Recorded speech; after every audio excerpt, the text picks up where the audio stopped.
Hi, so I wanna talk about some things. It's been a while.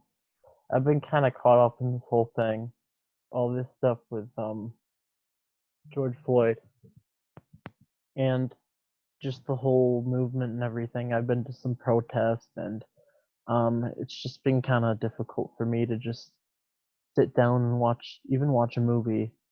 Um, you know, I've been watching few things, but it's just hard. I've been watching Raimi and The Politician.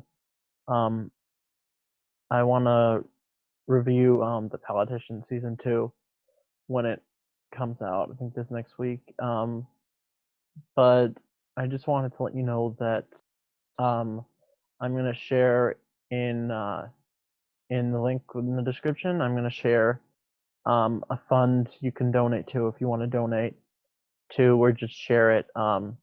It's a bail fund for protesters who are arrested and need bail. I'm gonna put that in the link in the description. So um, but yeah, that's pretty much why I've been gone, because it's pretty much hard for me to sit down and talk about movies and stuff. It's hard. Um, but yeah, let's start out on a positive note. This past weekend marked the 27th anniversary of the release of Jurassic Park, my favorite horror film of all time. Uh, so yeah, 27 years later, how does it hold up? It's pretty great, man.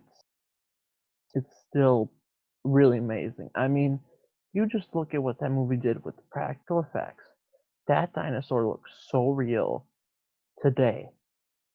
I mean, the new movies they do CGI and it looks great, but this practical looks just as good as the CGI stuff today, and it's insane. It's really insane. But yeah, the movie's amazing. I saw it at a drive-in, sold out. I mean, it's just fantastic. I mean, the cast, the story, the writing, I mean, what they were able to do with the practical effects though, and that scene with the T-Rex is so scary. I mean, it holds up so well. I mean, I it's just if you ever have the chance to see it in the theater, whether it be drive-in or normal, you gotta you gotta go because it is. I mean, it is fantastic. It really is. Um, there's really not much I can say about it. I mean, it's just amazing. I've been watching I've been watching Raimi, which is really good. It's on Hulu. It's actually an A24 production. Um, it's about what do you what do you what do you call that? Um, it is about um. So let me look this up. So Raimi.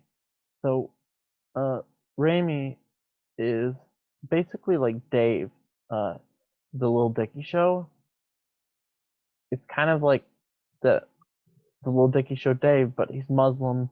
It's a comedy. This guy was a comedian, and it's basically based off um of his life, and I believe so. I'm not sure, but basically it's comedy, awkward humor. It's fantastic. I'm almost done with season 2.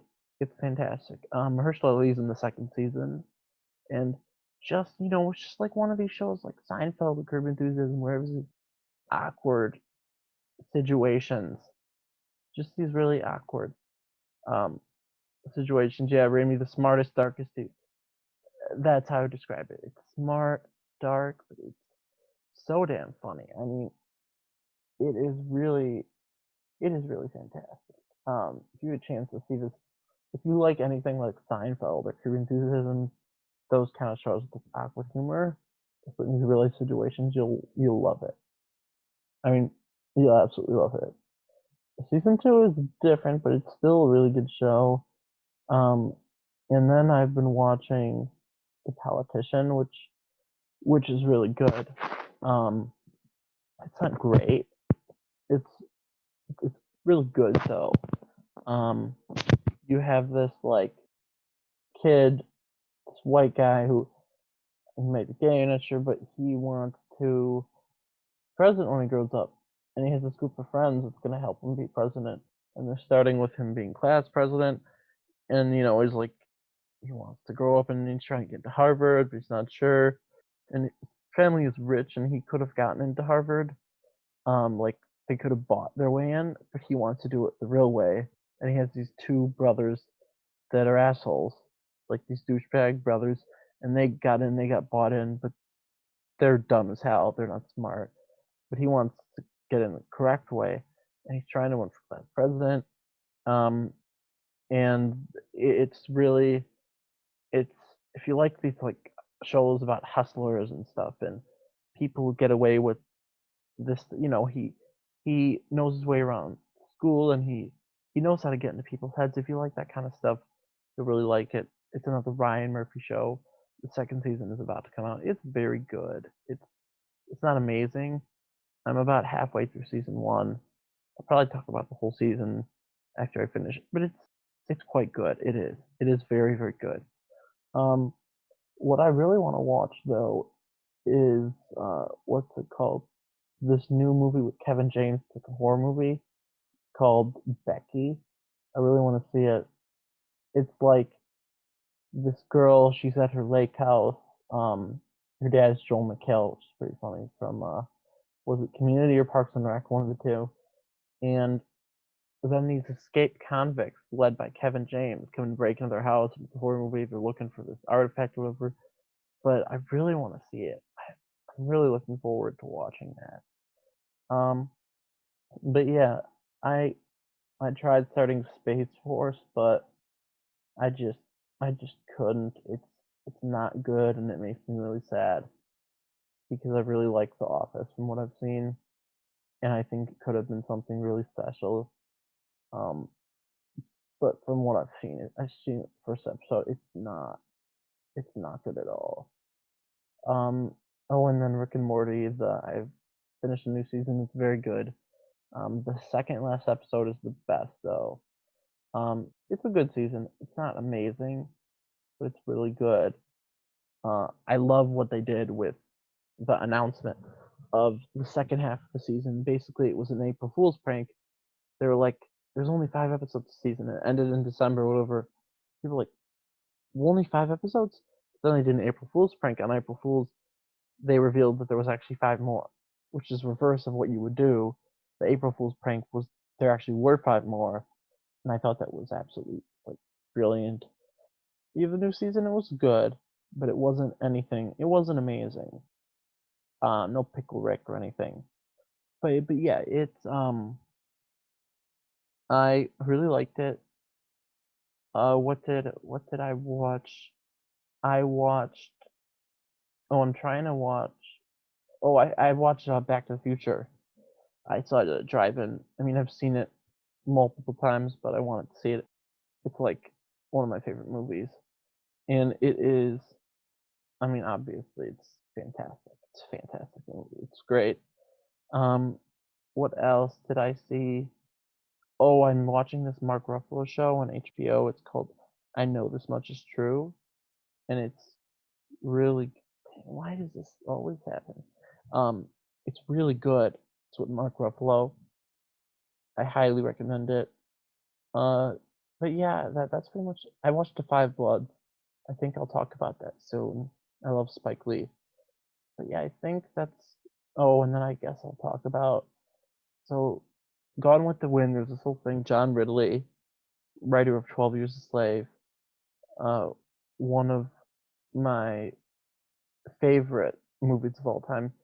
He wrote an op-ed for the LA Times calling for the removal of Gone with the Wind from the HBO Max streaming service. This caused a lot of controversy, and basically, there's nothing really to say about it other than this guy knows what he's talking about. They're not getting rid of the movie, they're temporarily removing it, and then they're bringing it back with some context. And I have no problem with this, nor should I have a problem with this. They're not erasing history, putting it back on just with some context. And I think that's really cool. There's really nothing to say. I have not seen the movie. I think I will after they put it back on. Um, and then we can talk about what was that? What else is there? Oh, the Cannes Film Festival is happening this month, I think, online. And Steve McQueen, director of 12 Years a Slave, he has a new movie. The new Wes Anderson movie is going to be on there. Really looking forward to this thing. Because, I mean, I'm going to watch all these movies. Really looking forward to that. And then there's all this stuff with the apparently The Mandalorian is for sure coming out this fall. That's not much news. And then Tenet got delayed to July 30th, which is like, I think it might actually come out. I mean, you saw theaters are opening here in Wisconsin. They're opening Marcus. Let me look this up. Marcus Theaters reopen. So this was actually in um Variety. So here, let me find this. Okay, it was on Deadline. So let's look at this Deadline. Marcus reopened 6. See, they're on Deadline. So they're basically going to Marcus Theaters a change. They're going to reopen 6. I think 6 theaters, maybe a little more. A few in Wisconsin. Get 6 theaters with a change. So basically, I think Tenet could hit its release date if theaters are opening. I mean, I don't know what's gonna happen, but I'm probably gonna try. I'm probably gonna try. I'm probably gonna go. I want to see what it's like, and I want to see movies. But what I don't understand about this is they said that they're going to. So basically, let me show you what this. So the seating layout, when you go to their website, if you're listening to this on audio, you can't see this, but basically, so I'm going to Marcus Theaters, pick a theater, um,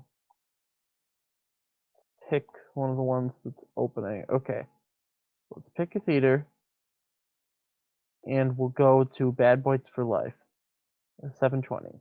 Pick a theater, and we go on here, and you can see that so every 2 seats are available. But what I don't understand is if I buy if I buy this seat right here, someone else can buy the seat next to me. So how I don't so there are 2 seats next to each other available. Someone could buy the seat next to me who's not like a friend, who's not going with me, and that's I don't know. I don't understand. Is it actually 6 feet apart? That's what I don't understand. I'm gonna go see Never Really Sometimes Always.